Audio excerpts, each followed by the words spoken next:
This is Real News Media TV, coverage you can trust. Please like, share, subscribe, and hit the notification bell. Select all for daily news updates.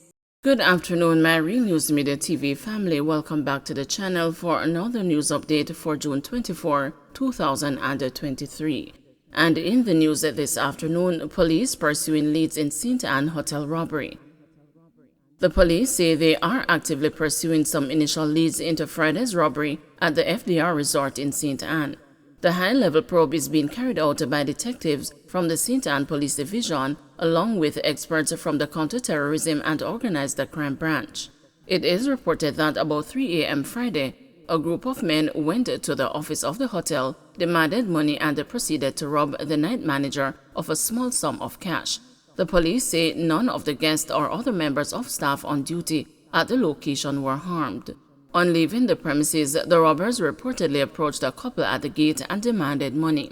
The couple refused their demand, and the men fired shots and left the premises on foot. No one was injured. The couple later drove to the police station and reported the matter. The police are asking anyone with information to call the National Intelligence Bureau tip line at 811, Crime Stop at 311, Police Emergency Number at 119, or the nearest police station. Sentence upheld for man who stabbed a girlfriend at least 20 times. A man who stabbed his 21-year-old girlfriend at least 20 times 7 years ago has lost his bid to get his murder conviction and a life sentence overturned in the Court of Appeal. President of the Court of Appeal, Justice Patrick Brooks, yesterday gave the oral judgment on Norman Thomas's application for permission to appeal. Thomas, a taxi operator, pleaded guilty in January 2020 to the murder of Kyria Nelson, and a month later was ordered to serve 15 years in prison before being eligible for parole. He was 57 years old when he visited, attacked, and killed a woman at her workplace in Oteria, St. Anne on January 29, 2016. He admitted in a police caution statement that the two got into a fight after she rebuffed his attempts to touch her. He persisted, she resisted, the statement said. He surrendered to the police. Thomas argued that the sentence was manifestly excessive. His complaint that his lawyer in the case badly advised him was treated as an appeal against the conviction. That attorney has since died. Thomas alleged that he was forced to plead guilty by his attorney for something that he did not do, and that the lawyer told him it was best for him to admit to the crime. He also claimed that the lawyer did not tell him that he could plead not guilty to murder, but guilty to manslaughter and benefit from a lower sentence. Brooks said there is no evidence to rebut Thomas's assertions given the death of the lawyer, but he pointed to evidence from a prosecutor about what transpired with the plea deal. The prosecutor said the Crown rejected the lawyer's proposal for Thomas to plead guilty to manslaughter. Thomas's lawyer in the appeal, Jacqueline Cummings, accepted that based on the prosecutor's evidence, it could not be properly argued that the defense lawyer failed to consider manslaughter. Instead, Cummings argued that the trial judge erred in imposing the maximum sentence of life imprisonment rather than ordering a term of imprisonment that was less than the 15 years Thomas was to serve before he could be considered for parole. She said her suggestion was justified because Thomas had no previous convictions and had a good community report. Brooks said Cummings was quite correct in her position on her client's assertions implicating the deceased lawyer. But that was the only point on which there was agreement, as the Court of Appeal dismissed all the arguments for the sentence to be revisited. Thomas's murder confession was unhesitating and unequivocal, and his allegation that he was forced to plead guilty cannot be accepted, Brooks said, adding that manslaughter would not have been available to Thomas because based on Thomas's own assertions, he was the aggressor. He was a man on a mission that day. He felt disrespected and used by this young lady and went armed with a knife to confront her. He accosted her and continued to impose himself on her physically, even if, as he says, she rushed to her bag in which he thought she had acid. That would have been an attempt at self-defense, the judge read. Brooks said Thomas cannot then say he was provoked or thought that it was necessary to defend himself when he inflicted those 20 wounds on her. His present attempt to accuse the defense counsel of being wanton in circumstances is futile. Brooks also indicated that Cummings was not on good grounds regarding the sentencing. The manner of the commission of this murder, especially the number of wounds that Thomas inflicted on this young lady, was such that he, the judge, made no error in principle, he said, adding that the judge was entitled to consider reports at the time that the woman's family was still grieving over the horrific act. Brooks said Thomas's complaints are without merit. The transcript of the proceedings show that he entered his plea voluntarily, and therefore his attempt to retract it at this stage cannot be accepted. His complaint about the sentence is similarly misplaced.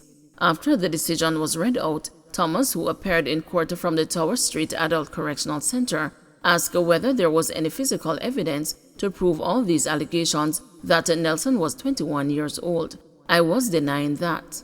Brooks responded that the evidence was put before the trial judge, which he said was based on a doctor's findings.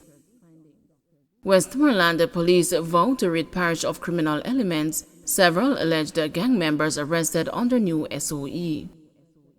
Deputy Superintendent of Police in charge of operations in the Westmoreland Police Division, Adrian Hamilton, says the police in the division remain relentless in their pursuit of criminal elements as they seek to rid the parish of crime. A series of operations were conducted across the parish, which is under a state of public emergency, on Friday afternoon. The SOE, which commenced at 12:01 a.m. on Thursday, will remain in effect for an initial period of 14 days. Speaking with the media on Friday, DSP Hamilton said once the SOE was initiated on Thursday, a number of individuals said to be involved in criminal activities have been apprehended. My name is Adrian Hamilton. I'm the Deputy Superintendent of Police in charge of operations for Westmoreland Police Division. And this afternoon we are here conducting a series of operations, targeted coordinate search, in an effort to apprehend some persons who we know have been involved in the recent uptick of violence right across the parish. Whilst we have seen the spread across the division in terms of serious crimes in last week, leading into this week as well, it has spread wide across the parish. However, we have been mostly focusing on a conflict with its origins in the Savlamar space and between a particular gang that is now fragmented. We have two persons who are currently in custody, and they are still influencing some of the criminal activities in the space. Those incidents that has been taking place in and around the town of Savlamar, we are adamant that we are not going to allow that to continue to happen. We have arrested some persons for murder in relation to recent activities and recent crimes that have been committed up to last week Saturday. We continue to pursue some others, and we are confident that we are going to bring some amount of respite for the communities within the Westmoreland Police Division, because that is our responsibility, and we are going to be fearless but objective in our pursuits of the accomplishment of these activities. We have also established some control points throughout the town, mainly of Savlamar. We have gotten good support as well from the Jamaica Defence Force, who continue to provide a stellar support for us. We have about 22 persons of the particular gang that we have mentioned that we are currently pursuing. Some have been arrested since the state of public emergency. Some were picked up. 3 significant persons in that gang were picked up during this afternoon's operation, and we are going to use all the tools that are available to us to ensure that these persons face the tribunal and have their day in court. So we continue, as I said, with this push. The men and women in the parish, personnel, police personnel, they are ready and ready to go. We'll provide the necessary guidance in terms of achieving these objectives, and we will not stop. So this is just the opening salvo in terms of our presence and dominance on the ground, and we will not stop. And I want to make this appeal now to the persons, and you know yourselves, some of these persons are no stranger to us or the courts. They have been charged for serious offences, and granted bail, and they're out there and still committing these atrocities. And we are saying that the good people and the good citizens of this parish must prevail, no matter how long it takes. We will not be daunted. We are coming at these individuals, like I said, all the incidents, we know what is happening.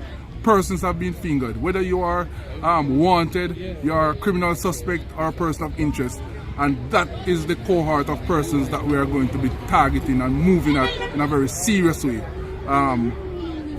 for the next 14 days of the state of public emergency and beyond. So we'll not stop, and that is what we intend to do as police in the parish. Don't forget to like, share, subscribe, and hit the notification bell. Select all for daily news updates.